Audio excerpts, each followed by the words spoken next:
nosotros no aceptaremos la exclusión de nuestro pueblo de ese derecho. Mr. Gorbachev, tear down this wall.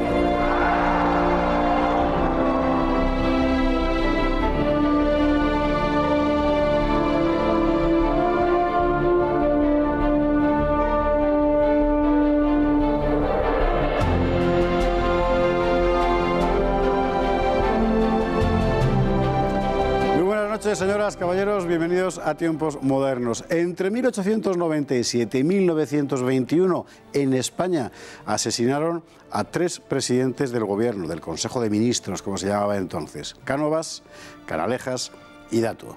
Trataron de asesinar al rey y a su esposa. No lo consiguieron, pero por el camino mataron a 30 personas. A otro presidente, Maura, conservador, trataron de matarlo 2 veces. Escapó por los pelos. Fueron años muy trágicos. ¿Por qué? ¿Por qué funcionó así aquella España de los magnicidios? De eso hablaremos hoy, de la España de los magnicidios. Vamos a verlo. Hubo un tiempo en el que la vida política de España estuvo marcada por los magnicidios. 3 presidentes del gobierno asesinados en menos de 25 años. Añadamos a la lista los intentos frustrados. Los atentados contra el gobierno y la corona fueron el rasgo característico de la España de la Restauración. El 8 de agosto de 1897, el pistolero anarquista Angiolillo asesinaba en Mondragón al político conservador Antonio Cánovas del Castillo, artífice de la restauración monárquica y promotor de la Constitución de 1876. En aquel agosto de 1897, Cánovas, próximo ya a los 70 años, estaba veraneando en el balneario de Santa Águeda. Fue allí donde le descerrajaron 3 tiros mientras leía la prensa. El autor, Michel Angiolillo Lombardi, de 26 años, fue inmediatamente detenido y juzgado. Se le condenó a muerte por garrote vil. Pocos años después, el 31 de mayo de 1906, el anarquista Mateo Morral atentaba en Madrid contra el rey Alfonso XIII, arrojando una bomba al paso del cortejo nupcial de Alfonso y su esposa, la reina Victoria Eugenia de Battenberg, nieta de la reina Victoria de Inglaterra. Los reyes salieron ilesos, pero la bomba mató a 30 personas y otras muchas quedaron heridas. El asesino se dio a la fuga, fue localizado en Torrejón de Ardoz. Allí un guardia le detuvo y Morral asesinó al guardia y después se suicidó de un tiro. Habrá más. Al conservador Antonio Maura intentaron matarlo 2 veces, un anarquista en 1904 y un socialista en 1910. El gran político conservador escapó por los pelos. Menos suerte tuvo el presidente del gobierno, José Canalejas, del Partido Liberal. El 12 de noviembre de 1912 era asesinado en Madrid. Canalejas había desarrollado una política de izquierdas imponiendo el servicio militar obligatorio y limitando la instalación de órdenes religiosas, al mismo tiempo que ordenaba ocupar militarmente Marruecos y reprimía con mano dura la sublevación republicana de 1911 y la huelga de 1912. Lo mató de 3 tiros por la espalda el anarquista Manuel Pardiñas, que acto seguido se suicidó. El último magnicidio de este periodo fue el que costó la vida al presidente Eduardo Dato, del Partido Conservador. Era el 8 de marzo de 1921. Lo mataron de 20 balazos los anarquistas catalanes Cusidó, Fort y Casanellas. En plena guerra de pistoleros entre anarquistas y patronos, Dato había iniciado amplias reformas sociales y se preocupó por el trabajo femenino e infantil, creando también el Ministerio de Trabajo y legislando la protección contra los accidentes laborales. Los asesinos de Dato serán indultados por el dictador Primo de Rivera en 1924. Carlos Hernández, muy buenas noches. Buenas noches. Bueno, vaya época, vaya época. Sí. A mí siempre me sorprendió el hecho de que, cuando me enteré del indulto de Primo de Rivera a los anarquistas que mataron a Dato. Bien es cierto que es una época en la que él, por una parte, trataba de reprimir lo más posible a los anarquistas y al mismo tiempo mostrarles una vía de salida, ¿no? Claro, sí. Primo de Rivera intentó y de hecho llevó adelante una política dura contra el anarquismo, acusándole y señalándole de la violencia de los años anteriores, entre el 17 y el 23. También se aproximó al socialismo, intentando buscar un puente a la hora de tener un diálogo con el movimiento obrero. Bueno, tuvo a Largo Caballero trabajando en la Secretaría de Trabajo, ¿verdad? En fin. Y concedió bastantes amnistías, no solo en este caso. Juan March es otro de los beneficiarios de la política judicial del gobierno Primo de Rivera. ¿Por qué pasó todo esto? Es decir, hasta ese momento el último magnicidio había sido el de Prim, en la época de bueno, llegaba Amadeo de Saboya, corresponde a otro tipo de motivaciones políticas que no tienen nada que ver. A partir de la Restauración es el anarquismo el que empieza a golpear, con un objetivo que desde el punto de vista político es difícil de entender. Hay una estrategia general y luego un contexto particular en cada uno de estos atentados. La idea más general, ¿no? El anarquismo quería ser y señalar la debilidad del Estado a través del golpe en su cabeza. Era muy evidente, muy visual, matar a un rey, como se hizo en Rusia, matar a un presidente de gobierno en Estados Unidos, o como en los casos de España, donde se asesina, hemos dicho, a Prim, a Cánovas, a Canalejas y a Dato. Y luego está el caso concreto de cada uno de estos asesinatos. Yo creo que son diferentes, es decir, son épocas distintas. El último, el de Dato, es una época de violencia generalizada. Muere más gente entre el año 17 y el año 23 en España que durante toda la Segunda República. Conviene subrayar esa época porque, claro, mucha gente se le ha olvidado o bien solo conoce una parte, que es la que luego ha narrado mil veces el anarquismo y el movimiento obrero, que es la guerra feroz entre sindicatos y patronal, muy particularmente en Cataluña, aunque también en el resto del país. Es la época de la verdad sobre el caso Savolta, de Eduardo Mendoza, por ejemplo, y todo aquello, que realmente es una guerra. Hay una violencia muy alta, se asesina a un arzobispo, se mata a patronos, van armados los diputados al Congreso. Recuerdo leer las crónicas parlamentarias en las que Indalecio Prieto se enfrenta a un miembro de los sindicatos libres que esgrime un arma en pleno Los sindicatos Congreso. Libres que eran los de la patronal. Bueno, sí, los sindicatos más próximos a la derecha, sí.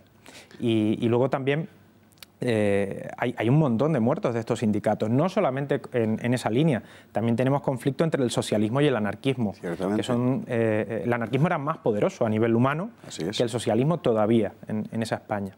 Dicen de hecho que la política de Primo de Rivera se apoyó en el socialismo y ellos dijeron que sí para tratar de menoscabar el poder de la CNT, que era enorme. Claro, porque el socialismo ofrecía una jerarquía que el anarquismo no tenía. Es decir, era más fácil hablar, tener interlocución con el socialismo que con el anarquismo. Era mucho más complejo llegar a la paz social a través del anarquismo. Un caso muy singular es el de Canalejas, que son las imágenes que estábamos viendo hace un instante, porque Canalejas era un hombre de izquierdas, de la izquierda institucional, es decir, dentro del sistema de la Restauración, pero de izquierdas. Su política era una política republicana a la francesa, en fin, ese era su mundo mental. Y además, Canalejas se había convertido, en cierto modo, en el sucesor de Sagasta en la izquierda a la hora de agregar las distintas familias del liberalismo, como venía siendo Maura en las familias de la derecha. Y representaba una renovación también programática del liberalismo español. Es decir, Canalejas no era Moret, Canalejas no era más de lo mismo dentro del partido, no era Romanones o no era García Prieto, cualquier otro de estos líderes. Tenía, en ese sentido, programa propio. Es interesante porque todas estas cosas ya la inmensa mayoría las conocemos fundamentalmente como calles de Madrid y poco más, pero claro, es además la época que ponen esa gente sus nombres a las calles de Madrid, pero es verdad que el partido, digamos, la izquierda institucional, el partido progresista que fue de Sagasta, etcétera, termina convirtiéndose en una maquinaria tan inútil como el Partido Conservador, pero la herencia de Silvela con Dato y Maura por una parte y luego la herencia de Canalejas los convierten o pueden convertirlos en algo realmente operativo desde el punto de vista político. Sin embargo, son oligarcas como Romanones, paradójicamente de izquierdas, en fin, dentro de lo que era aquel mundo, los que frustran todo eso. Sí, Canalejas, con este nuevo liderazgo, también había logrado algo, que era volver a entablar diálogo con Maura. Estaba previsto una sucesión con Maura y su asesinato frustró el retorno pactado, pacífico, podríamos decir ordenado, de los conservadores a la vida pública. ¿Eran los dos más grandes, Canalejas y Maura? Sí, yo ahí hablaría quizás más desde un punto de vista, no como historiador, pero yo estoy muy cerca de esos dos personajes. Me parecen dos grandes figuras de nuestra restauración. Yo creo que yo coincido, me parece que realmente eran dos grandes políticos y fue una desdicha. Maura sufre dos atentados, uno anarquista y otro socialista. A Maura, la llegada de Pablo Iglesias al Congreso es amenazar de muerte a... Pablo Iglesias, el original. José, amenazar de muerte a Antonio Maura y se cumple. Claro que el que le pega el tiro en el brazo a Maura es un republicano radical, que no es un socialista. Qué cosas, vaya mundo. ¿Hasta qué punto es acción tramada por los anarquistas con una finalidad política clara y hasta qué punto es, porque es una cosa que se ha dicho, digamos, atentados promovidos por otros a los que interesaba dentro del propio sistema acabar con estas figuras? O sea, ¿hay conspiranoia posible? Encontrar una cabeza en el anarquismo es imposible. Ya. Es como querer colocarle un papa a alguien que no quiere hacer una iglesia. Entonces, el anarquismo lo que sí tiene es la facilidad para ser manipulado en sus fines. Es decir, hay mucho voluntarismo, mucho hombre dispuesto a sacrificarse por unos principios, lo cual es loabilísimo, pero eso tenía un fácil uso por parte de los contrincantes políticos, en este caso podríamos decir desde Prim a Cánovas. Piense que se ha especulado, por ejemplo, con la mano de los independentistas, la mano de Estados Unidos en el atentado de Cánovas. Es decir, que en ese sentido es fácil la manipulación, o Morral en el año 6. Así es. Todos estos atentados coinciden en que finalmente su resultado es tremendamente negativo para el conjunto de España, al margen ya del crimen personal por lo reprobable que es. O sea, Cánovas era un grande y para una crisis como la que se venía encima habría sido una cabeza importante porque además conocía bien el problema cubano. Canalejas tenía un programa político que seguramente España necesitaba en aquel momento. Dato había llevado a cabo una política de reforma social, de derechos de los trabajadores, etcétera, muy interesante. Y los tres son frustrados por balas anarquistas. Es complejo analizar así tan rápidamente, ¿no?, todos esos atentados. Cada uno de ellos cambió la historia de España. Piensen en el último, en el de Dato, ¿no? Luego nos encontramos con Anual. Inmediatamente. Inmediatamente después. El sucesor de Dato no estaba preparado para afrontar lo que se le venía encima, Allende Salazar. Piense en el caso de Canalejas. Es Romanones el que le sucede en un ínterin de liderazgo realmente muy débil en el partido. No logró agrupar a los liberales nunca más. Piense en el caso de Cánovas. Las derechas vivieron un tiempo de descomposición, regresa Silvela, aparecen algunos personajes que no terminan de consolidarse hasta que aflora Maura, ¿no? Es decir, que la política española se vio muy afectada por cada uno de estos atentados. ¿Y el rey? El rey salió ileso de aquel primer atentado. El rey salió muy reforzado de ese atentado, como podríamos decir que también España. Porque aunque todos estos atentados sí señalaban la debilidad del poder, si uno lee la prensa de esa época, yo he tenido la oportunidad y la fortuna de poderla leer, hay un patriotismo de fondo, hay una unidad de fondo entre los españoles cada vez que ocurre un atentado así, viendo la prensa de izquierda o la prensa de derecha. De hecho, los periódicos más centrados, más, digamos, en ese sentido, abiertos a las distintas tendencias, tenían muy claro que no se podía consentir el anarquismo. De ahí también la política represiva que se siguió en toda esta violencia.